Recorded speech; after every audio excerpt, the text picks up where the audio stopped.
This conference will now be recorded. Hello guys, welcome back. So here in this session, I'm going to start account receivable.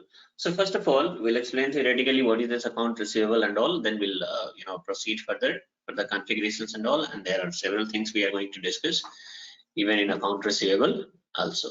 So let's have a look one by one. Now, if we talk about account receivable, look at here.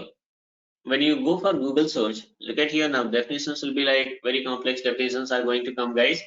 So the people who is from finance and account, for those people it's pretty easy to understand, but people who is not from finance and account background, for those people bit difficult to understand. Look at here the first definitions. When a company extends credit to the customer, the sales is realized first and the invoice is generated. But the company extend a time period to the customer to pay the amount after some time. This outstanding receivable is treated as account receivable. Now look at here, guys. It's bit looks like bit complex, right? But in a simplest way, I'll tell you generally what is happening. See, as I told you, if you guys are able to remember account payable, so in account payable, what is happening, guys? In account payable, whenever we are making any sort of whenever we are going to make any sort of purchase from vendors, whichever the purchase is there, guys, this is called credit purchase. The purchases are happening on credit basis, and vendor is giving us a time. Certain time limit is given by vendors that okay, you can make payment in 30 days or 45 days or 60 days, whatever it is, right? So now in that case, what is happening here? uh, so whatever purchase we have made, that is going to be paid after 30 days or 45 days. So in between, like let's suppose we have made a purchase worth of 5,000. So this 5,000 will be your liability, you must have to pay, right? And that is for your payable. In the same way, account receivable is if we are expecting the purchase on credit, so whichever our customers are there, in the sense Tata Motors customers are there, they are also expecting purchase on credit itself, right? So here what will happen now, so whatever the sales are, so if the customers are purchasing from us, it means we are selling the goods to the customers. So whatever the sales are there, guys, the sales are also going to happen on credit basis itself, right? The sales are also going to happen on credit basis itself. So here, whatever sales has happened, like of course, like a particular amount, worth of a particular amount. Let's suppose you have sold, the goods to a particular customer worth of 1 lakh, 5 lakh, 10 lakh, 1 million, whatever it is. So after certain time, we are going to receive that amount, right? So amount is not received yet, but of course it is going to be received in future after 30 days, after 45 days, after 60 days, right? So that is whatever, like, so what is happening, guys? This is called our receivable. It means you are having like our outstanding. There is some outstanding amount is there, which is supposed to be paid by customer, right? So those outstanding balances are called receivable or account receivable. So the simplest definition is, look at here, account receivable or receivable is the outstanding balance of money or payment which is not received yet from customer. Sales, we have made the sale and the payment is not yet received from customer. So whatever those like credit sales are there, guys, of course we are receiving those amount in future. So that is called your receivable. It means yet to receive. The amount is yet to receive. So this is our receivable, guys, and this is going to be treated as your asset, right? So look at here, account receivable are treated as current assets on balance sheet. So here now, if you talk about the configuration part of this account receivable, like how to do the configurations and all these all things are going to be explained in details. What configurations we are going to do and what are the steps is going to be explained, right? So now here, if you talk about the configuration part is quite similar.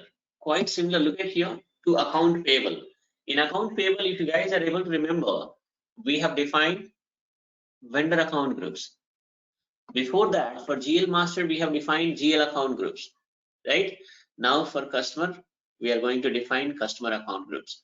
Once again, now here I'll ask a question. I'll ask a question, what do you mean by account group and what does it control? Try to recollect, guys. This is already explained during GL account settings, and this is already explained during account payable settings also. So the same definitions will be. See, what is the use of during GL account group? I told you that account group is the group of similar nature of GL account group. If you talk about GL account group, it is the group of similar nature of GL accounts, right? Likewise, vendor account group, it is the group of similar nature of vendor accounts. So in the same way, customer account group, it is the similar nature of customer accounts, right? Now, and what does it control?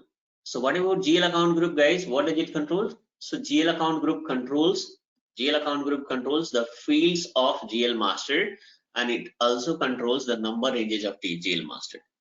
In the same way, vendor account group, what does it control?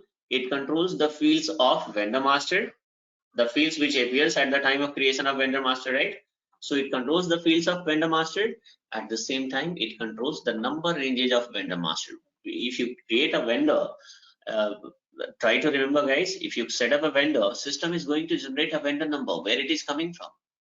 So indirectly, account group involved because number ranges we have created, and that number range code we are going to assign against account group, and vendor is getting created against account group. So first of all, vendor account, first of all, system at the time of creation of vendor master, system is going to trigger account group, in the sense vendor account group. Against vendor account group, what number range code we have assigned, that is going to be triggered.